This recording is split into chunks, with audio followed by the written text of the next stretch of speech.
기령우가 읽는 박태원 삼국지 91시간 29분의 녹음을 마치신 기령우 선생님을 모시고 오늘 기령우가 읽는 박태원 삼국지 어떻게 낭독이 이루어졌는지 이야기 나눠보도록 하겠습니다. 안녕하십니까 선생님. 안녕하세요. 감사합니다. 오랜만에 뵙네요. 네. 선생님은 지금까지 수많은 드라마와 영화 그리고 연극에 출연하셨습니다. 최근에 제가 인물 정보를 한번 검색을 해봤거든요. 그랬더니 대학 교수 이력도 나타나고요.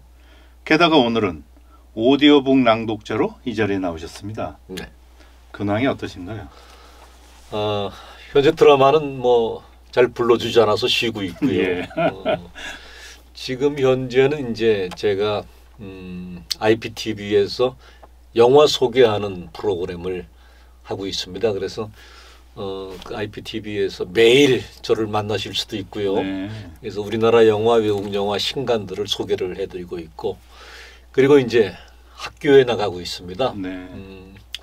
백석예술대학교에서 학생들 연기를 가르치고 있는데, 뭐 이미 이제 정년퇴직은 했고요. 네. 명예교수로서 그래서 학생들 지도하고 있습니다. 네. 그러면 이제 앞으로는 그 이력에 영화 배우뿐만 아니고 네. 영화 평론가까지 들어가겠네요. 아, 그렇지 않습니다. 예, 예. 예. 이번에 박태원 삼국지를 낭독하셨습니다. 오디오북 들은 독자분들이 오디오북 듣고 나서 제일 먼저 저희한테 묻는 말씀이 이 사람이 누구야? 기령우 맞아? 이런 말씀을 많이 하셨어요. 그 목소리만 듣고는 기령우 배우인지 알 수 없다. 이런 얘기가 많던데 이유가 뭐라고 생각하십니까? 글쎄요, 그렇게 들어주셨으면 뭐 저는 감사한 일이고요. 뭐 듣다 보면 이 양반이구나 하고 뭐 금방 아실 것도 같고요. 요즘 현재 뭐 제가 텔레비전에 출연하고 있지 않으니까 아마 지금 그 거리까지 느껴져서 그랬던 것이 아닐까 이렇게 생각합니다. 제가 뭐 성우가 아니라 목소리를 변조해서 제가 아닌 목소리로 나갈 수가 없고요. 그렇게 들어주시면 감사할 따름입니다. 그런데 너무 겸손한 말씀이신 것 같습니다. 저도 들어봤는데요. 네. 목소리의 변화가 정말 상상을 뛰어넘고 아닌데. 그 다음에 캐릭터 연기하시는 것도 어떻게 저런 연기가 가능할까 그런 정도로 굉장히 놀랐거든요. 너무 과찬이시고요. 예. 지금 생각하면은 제가 정말 너무나 노력이 부족했구나. 더 연구를 했었을 텐데 해야 될 텐데 이 지금 후회가 막심합니다. 그게 정말 후회인지 아니면 겸손인지는 기령우가 읽는 박태원 삼국지를 직접 들어보시면 독자들이 판단하실 거고요. 예. 박태원 삼국지는 장거리 문장이라는 별명을 얻은 구보 박태원의 길고 긴 만연체 문장으로 이루어져 있습니다. 보통 작가들의 문장보다 2배, 어떤 건 5배까지 길다고 하는데요. 이렇게 긴 문장을 읽으시면서 숨 차서 어떻게 낭독을 끝내셨습니까? 숨도 찼고요. 예, 숨도 차셨고. 예, 그리고 뭐 사자성어도 많고 한자로 된 그 문자들이 많아서 상당히 어떻게 하면 정확하게 전달을 해드릴 수 있을까 독자들한테 사실 고민도 했던 것은 사실인데 제 능력의 한계가 어떨 때는 내가 왜 이것밖에 안 되나 후회할 때가 많았습니다. 좀 더 잘할 수 있었을 텐데 라고. 네. 제가 이거 오늘 이 인터뷰 하기 전에 이 박태원 삼국지 오디오북 준비한 편집자들 만나봤는데 그분들이 녹음 들어가기 전에 굉장히 고심을 많이 했다고 그래요. 왜냐하면 지금 말씀하신 것 같이 사자성어, 그다음에 한자로 되어 있는 이름, 지명, 관직, 그다음에 무기의 이름 이런 것들이 너무 많아서 이걸 과연 소리로만 전달할 수 있을까? 특히 사자성어나 고사성어는 거의 불가능할 텐데 이렇게 걱정을 많이 하고 녹음을 시작했는데 기령우 선생님이 낭독을 하시면서 호흡과 장단, 고저로 그 사자성어나 고사성어들을 독자들이 이해할 수 있게 읽으시는 걸 보고 깜짝 놀랐다고 합니다. 그 문제는 어떻게 처리하셨어요? 저도 사실 이렇게 읽으면서 내가 이 운동을 좀 더 많이 해야 되겠구나. 내가 숨이 딸리구나. 네. 저희가 이제 연극을 한 편씩 하고 나면은 제 몸이 보링된 것 같은 느낌을 가져요. 왜냐하면은 한 2시간가량 무대 위에서 쉬지 않고 대사를 해야 되는. 근데 텔레비전이나 영화를 하다 보면은 그 씬 찍고 또 쉬었다가 들어가고 이렇게 하지 않습니까? 그래서 아, 내가 지금 연극을 다시 한번 또 해야 되겠구나. 이런 생각을 하게 됩니다. 이 쉬지 않고 질러대는 그런 발성이 이제 나이가 들어가니까 아, 내가 딸리는구나, 호흡이 딸리는구나, 이걸 여실히 많이 느끼고 있습니다. 그래서 사실은 읽으면서도 저 스스로 반성도 많이 했습니다. 예. 뭐 계속 그 겸손의 말씀만 하시는데 제가 그 편집자들 얘기를 들어보니까 네네. 이 박태원 삼국지에서 자주 나오는 고사 성어 중에 지금 현대의 젊은이들은 거의 들어보지 못한 말이 자주 등장하는데 네. 그 중에 하나가 간뇌도지라는 그 사자성어가 있다고 합니다. 이게 이제 뜻은 참혹한 죽음을 당해서 간장과 뇌수가 땅에 흩어졌다. 이런 얘기인데 그러니까 이러한 참혹한 죽음을 당할지라도 자기가 충성을 다하겠다. 그런 대목에서 간뇌도지하여도라는 말을 자주 쓴다고 합니다. 근데 이거 요즘 사람들은 거의 들어보지 못한 말이거든요. 그런데 기룡호 선생님이 이 간뇌도지를 특별한 설명도 하지 않으시고 오직 목소리로 이 뜻을 제대로 전달을 하셨다고 그래요. 글쎄. 어떻게 이걸 하셨죠? 했는지 모르겠는데. 사실 비슷한 말도 또 있죠. 예. 읍참마소. 읍참마소. 예, 그것도 발음도 힘들고 요즘 사람들은 잘 쓰지 않는 말이니까 굉장히 어려운 말인데 듣는 분들이 그렇게 이해를 해주시면 감사하죠. 뭐 특별한 비결이 있으신 것 같은데 그거 제가 끝에 가서 여쭤보기로 하고요. 노하우니까. 이 작품에 등장하는 사람이 1233명입니다. 정말 많았습니다. 이 1233명 중에 어떤 사람 이름이 제일 발음하기가 어려우셨나요? 사실 받침이 없는 이름이 사실 어렵더라고요. 그래서 지금 생각나는 이름은 뭐 유요. 네, 이런 발음이 사실은 이 입모양을 정확하게 해서 발음을 해야 되는데 어렵더라고요. 유요 하니까 전달도 잘 됐는지 제가 나중에 들어보면은 이게 좀 더 정확하게 발음을 해야 이 듣는 분들이 정확히 이름을 알아들을 텐데 하는 그런 생각이 들어요. 유요. 받침이 없으면 상당히 좀 어렵게 들리는 것 같아서. 이게 단어만 발음을 하시는 게 아니고 극적인 상황 속에서 사람 이름을 불러야 하니까 유요 이렇게 발음하기가 쉽지 않으시겠네요. 이번에 그 91시간 29분의 그 소설을 낭독을 하셨는데 이게 요즘에는 매우 드문 일이지만 조선시대에는 이런 일을 주업으로 하시는 분들이 계셨다고 그래요. 그분들은 이제 전기수 이렇게 불렀는데 이번에 이 91시간 29분을 읽으시면서 그 전기수들의 심정을 공감을 하지 않으셨을까 이런 생각을 해봅니다. 그 전기수가 오늘날에 우리가 흔히 만나는 배우나 성우와는 어떤 점이 달랐을까 이게 궁금해지는데 어떻게 생각하십니까? 거의 같지 않겠습니까? 같을까요? 네.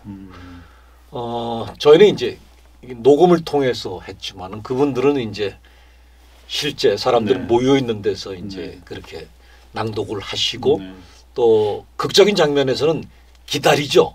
관객들의 반응을 기다리고 박수 쳐주고 또 이게 이제 잘 들었다고 돈이 오면은 더 흥이 나서 하게 되는데 우리는 뭐 지금 마이크 앞에서 하니까 그런 대상이 없지 않습니까? 그래서 이제 그런 것들이 좀 차이가 있겠죠. 반응을 보고 자기가 또 전기수 하시는 분들이 더 흥이 나서 할 수도 있고. 근데 이거는 이제 저희는 마이크 앞에서 녹음을 하게 되니까 그런 반응은 전혀 저희가 느끼지 못하고 해야 되니까 그런 것들이 많이 차이가 있지 않나 생각이 듭니다. 그러면 사실은 전기수는 반응하는 분들이 바로 앞에 있고 그분들과 호흡을 하면서 읽으셨는데 우리 기룡호 선생님은 벽 보고 하신 거네요. 그렇죠. 더 힘드셨을 것 같습니다. 그런 그 힘든 오디오북이 지금 오디오북만 91시간 29분이라고 합니다. 그런데 이게 완성된 게 91시간 29분이니까 녹음에는 훨씬 더 긴 시간이 필요했을 것 같은데 실제로 얼마나 오래 녹음하셨습니까? 개월수로 따지면은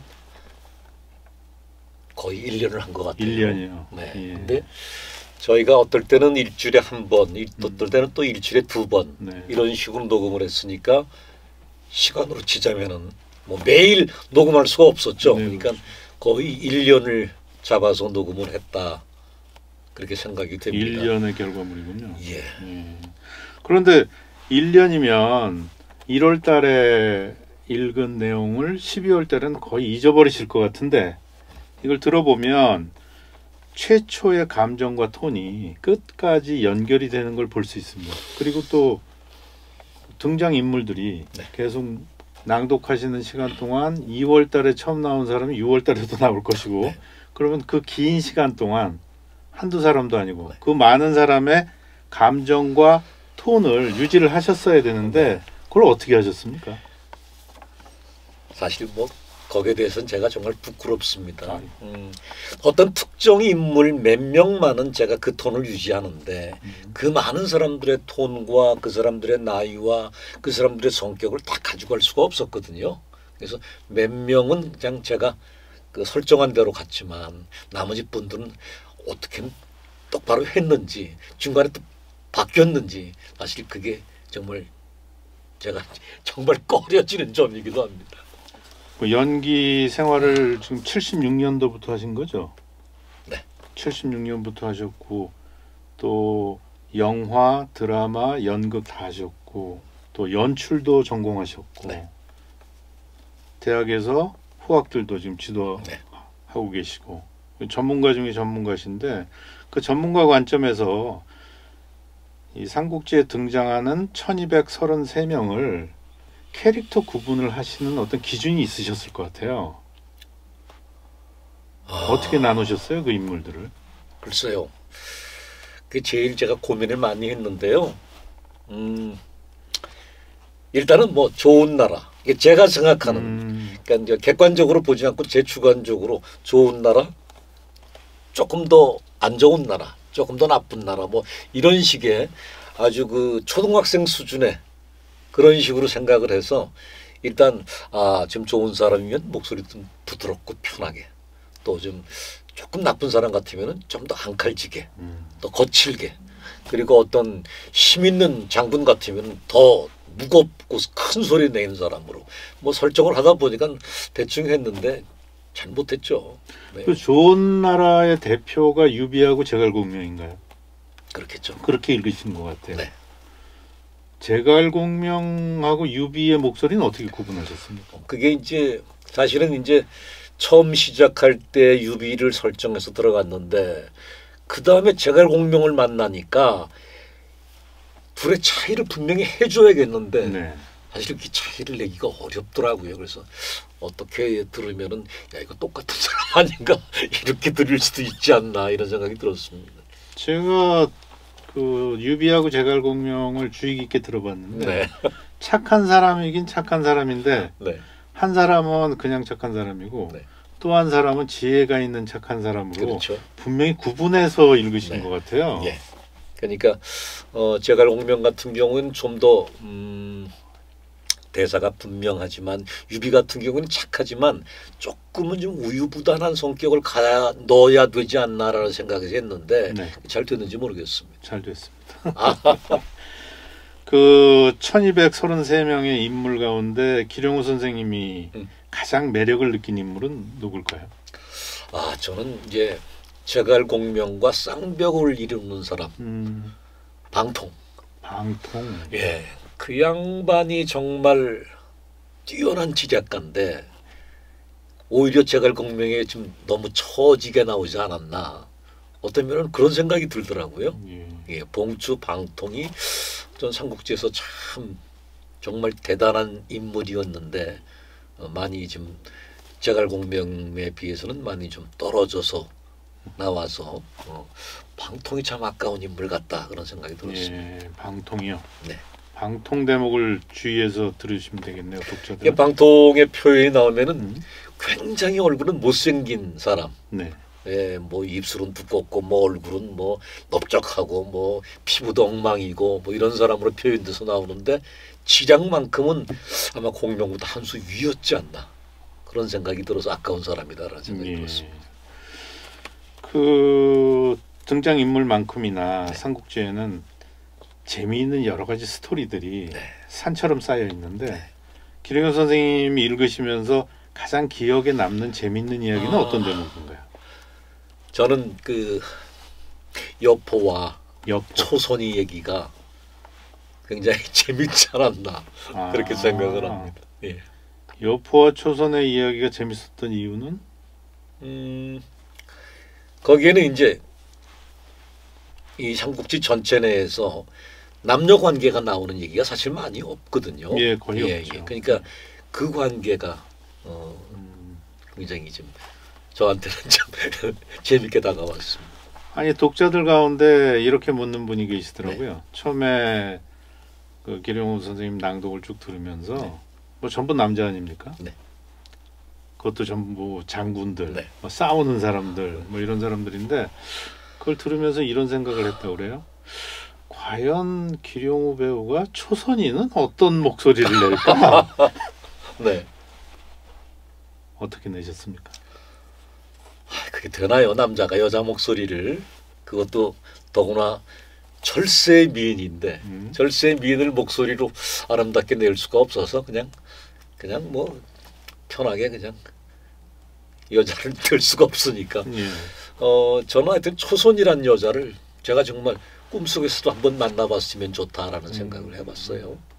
너무나 아름답다 그러니까 거기에 여포가 반해가지고 뭐 별짓을 다 하잖아요. 그래서 초선이와 여포 얘기가 저는 사실은 제일 재밌었다. 그러니까 전쟁이 아니고 로맨스. 예. 이번에 그 오디오북 들으신 독자 가운데 한 분이 그분은 삼국지를 책으로 7번을 읽으셨답니다. 7번을 읽으셨는데 이번에 오디오북을 쭉 들어보시고 이렇게 말씀을 하셨어요.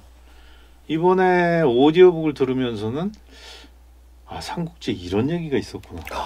이런 사람이 있었구나. 또 이런 그 지역이 있었구나. 이걸 새삼스럽게 느꼈다고 합니다.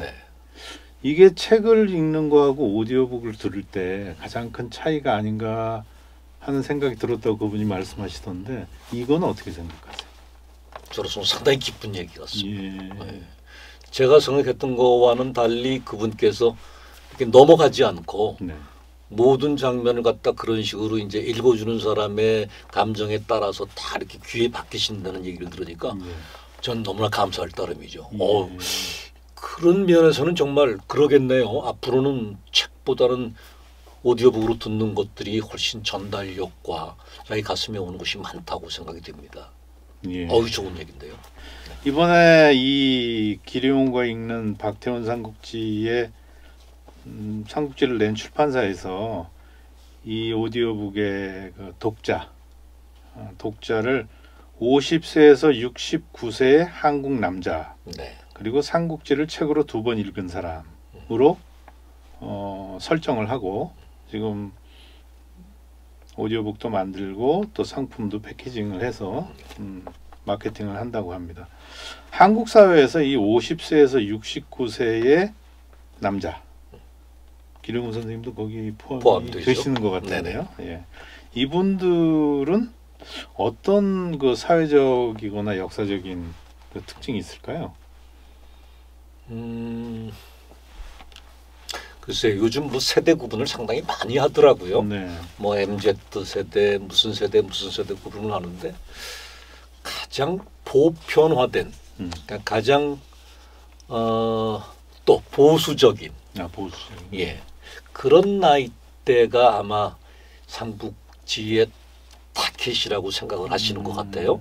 그래서 이제까지 무슨 뭐 어떤 구매를 하시는 분들이 사실은 그 나이가 아닌데 이 오디북 삼국지가 타켓을 그렇게 잡았다 그러면은 이제까지 대한민국 사람으로서 그 나이대에 되는 사람들이 삼국지도 가장 많이 읽었을 것이고 그리고 또 독서량도 이제 봐서는 제일 많았을 그 나이대라고 생각이 들고요.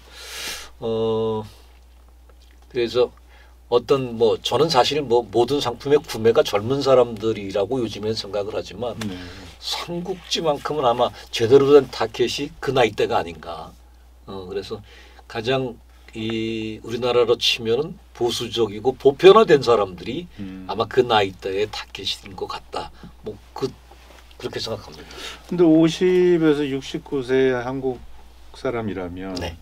사실은 태어나서 그분들은 처음에 국민학교 들어가신 분들 아니에요. 그렇죠. 초등학교가 아니고 네. 그 이후에 한국 사회가 급변하는 그 상황에서 네. 경제적으로는 근대화가 성공한 시기고 정치적으로는 민주화가 네. 성공한 그래서 급변하는 시기를 전부 경험하면서 살아오신 분들 같아요. 그런 분들이 특히 삼국지를 많이 찾으신다고 하는데 그 50에서 69세의 분들이 지금까지 살아온 경험과 또 삼국지와의 관계는 어떤 게 있을까요? 글쎄요. 삼국지에서 사실 주는 어떤 교훈이라는 것이 예. 저는 이렇게 생각하거든요. 좋은 사람을 자기 끌어들이기 위해서 말하자면 유비가 제갈량을 끌어들이기 위해서 삼고초려를 하잖아요. 예. 그렇게 정말 좋은 사람들, 정말 학식이 높고 어떤 뭐 그 지식이 풍부하고 그다음에 뭐 선량 이런 사람들을 삼고초려를 하듯이 우리나라 지금 현 위치에서도 지금 그렇게 삼고초려 이상으로 사람들을 좀 모셔서 그런 우수한 또 지도자도 한번 모셔보고 이런 생각들하고 같이 이렇게 연결이 되는 거 아닌가. 그래서 삼국지에서 바라는 어떤 주는 교훈이 지금 그 나이대의 사람들하고 좀 이렇게 맞아지는 것이 아닌가. 네. 예, 이런 생각이 들기도 합니다. 예, 알겠습니다. 네네. 어쨌든 삼국지의 세계가 네. 현대 지금 한국 사회에도 어떤 희망도 될 수 있고 네. 또 어떤 그 모델도 될 수 있고 또 거기서 어떤 해답도 찾을 수 있다. 네. 이런 말씀이신 것 같은데 그렇다면 시공을 뛰어넘어서 만약에 기령호 선생님이 삼국지의 세상에 들어갈 수 있다면 네. 어떤 인물이 돼서 무엇을 한번 해보고 싶으십니까? 글쎄요. 너무나 닮고 싶은 인물은 사실은 너무 많은 것 같아요. 네. 저는 충신. 네. 네. 그래서 말하자면 조자룡. 네. 상산 조자룡. 네. 예. 제가 생각하는 닮고 싶은 인물. 물론 뭐 장수로서도 훌륭하지만 그 자기 상사를 모시는 충심에 대해서는 정말 조자룡 같은 분, 그런 분이 저는 되고 싶고 그 유비의 아들을 자기 가슴 속에 안고 자기는 뭐 화살을 맞아가면서 보호하면서 그렇지 않습니까? 네. 그래서 조자룡 같은 사람들이 좀 많이 나와야 되는 것이 아닌가. 예. 자, 이번에 그 역사 대하 소설 읽으셨는데 이게 그동안 기령호 선생님은 소설 낭독도 많이 하신 걸로 제가 알고 있습니다. 현대 소설도 읽으시고 예. 하셨는데 이번에 읽으신 게 아마 기억에 남을 정도로 긴 역사 대하 소설인데 이 중편이나 뭐 단편을 읽으실 때하고 대하 소설 낭독을 하실 때하고는 아마 좀 방법이 다르실 것 같습니다. 대하 소설 낭독에서 가장 중요한 게 뭡니까? 일단은 이제 소설을 읽을 적에 어떤 시간을 정해놓고 하루에 쭉 읽으면은 그 하루 동안에 자기가 계산을 하게 될 텐데 이거는 거의 1년을 하다 보니까 사실 중간에 녹음을 하러 왔다가 컨디션이나 목소리가 나오지 않을 때 녹음을 중단하고 그냥 돌아간 적도 있었거든요. 네.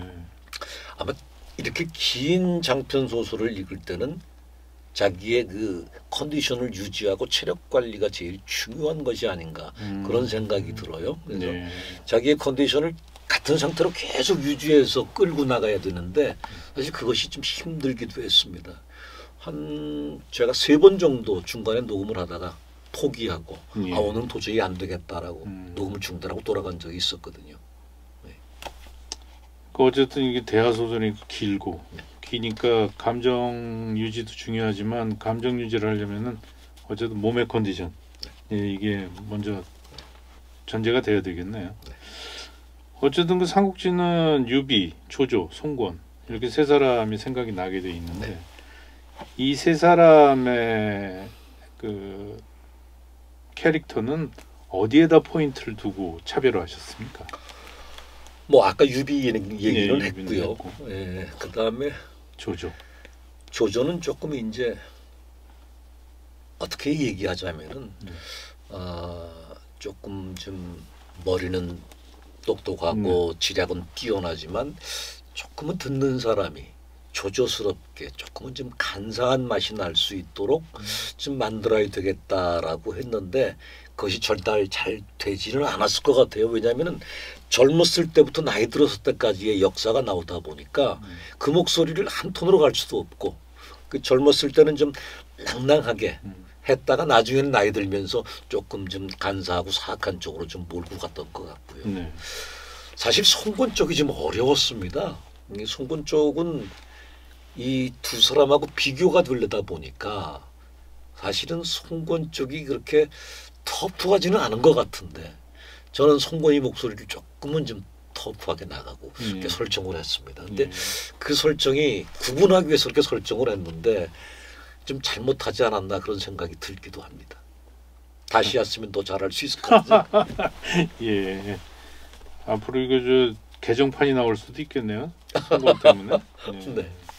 이건 뭐 상상이지만 기령호 선생님이 만약에 삼국지의 원작자 나관중을 만나신다면 뭘 물어보고 싶으십니까?